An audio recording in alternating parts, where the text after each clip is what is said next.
আমরা চাইলে কি সব পারি না? অবশ্যই। আপনারা ভাই কোন মাদ্রাসা থেকে সবাই আসছেন বলেন? দিল্লি রোড মাদ্রাসা যতদিন আছে, দিল্লি রোড মাদ্রাসায় যতদিন তলবে আলেম আছে, অতদিন এই বাংলাদেশে কোনো স্বৈরাচারের গদি আমরা দেখতে চাই না।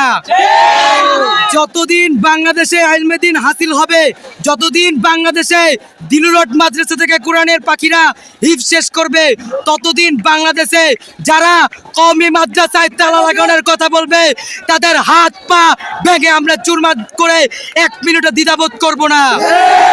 যারা কওমি মাদ্রাসার দিকে এক আঙ্গুল তুলে কথা বলবে তাদের গর্দান 1 মুহূর্তের জন্য থাকতে দেব না।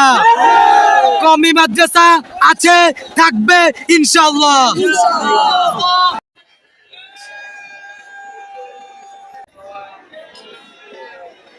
ভাই এই যে দেখেন আজকে যে এই যে ভবনে এই সময় এই জায়গায় একটা মানুষ আসার ই ছিল না, আজকে এই যে লাখো কোটি মানুষ এইখানে, আপনারা মাদ্রাসার ছাত্র ভাইরা যে এইখানে, আমিও মাদ্রাসার ছাত্র ভাই, আপনাদের ছাত্র ভাই, তো আজকে এইখানে আসছেন কি উদ্দেশ্যে এবং আপনারা কি চান এটা আপনাদের কাছে আমরা জানতে চাই। আমরা শেখ হাসিনার গতি চাই, শেখ হাসিনার নৈরাচার, শেখ হাসিনা এই দেশ থেকে পালিয়ে দিচ্ছে। আমরা চাই এই দেশ একটা সুস্থ শাসক, নির্বাচন পরে আমরা একজন শাসক, এমন একজন শাসক চাই যে শাসকের কারণে এই শাসক শুধু শেখ হাসিনার মতো মানুষকে উপর জুলুম না, পুরো বাংলাদেশের জনসাধারণের সাথে একতার সাথে থাকতে পারে, এমনকি ওলামায়ে কেরামদের সাথে এক হয়ে বাংলাদেশকে স্বাধীন দেশ ঘোষণা দিয়ে স্বাধীনতার সাথে স্বাধীন দেশ আমরা বাস করতে চাই।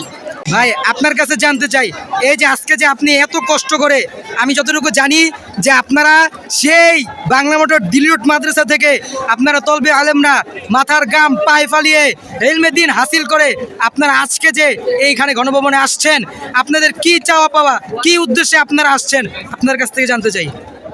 প্রিয় দর্শকবাসীর উদ্দেশ্যে আমি বলতেছি, আমরা দীর্ঘদিন যাবৎ আমাদের স্কুলের ছাত্র ভাইয়েরা সংগ্রাম করে যাচ্ছে, তারা অনেক পূজাইরা করছে, তারা অনেক শহীদ হয়েছে, তারপরে একটা পর্যায়ে আমরাও নেমেছি, আমরা এখন নামার কারণে তারা এখন দেশ থেকে ছেড়েছে, এই পর্যন্ত শেখ হাসিনা দেশ ছেড়ে পলায়ন করেছে।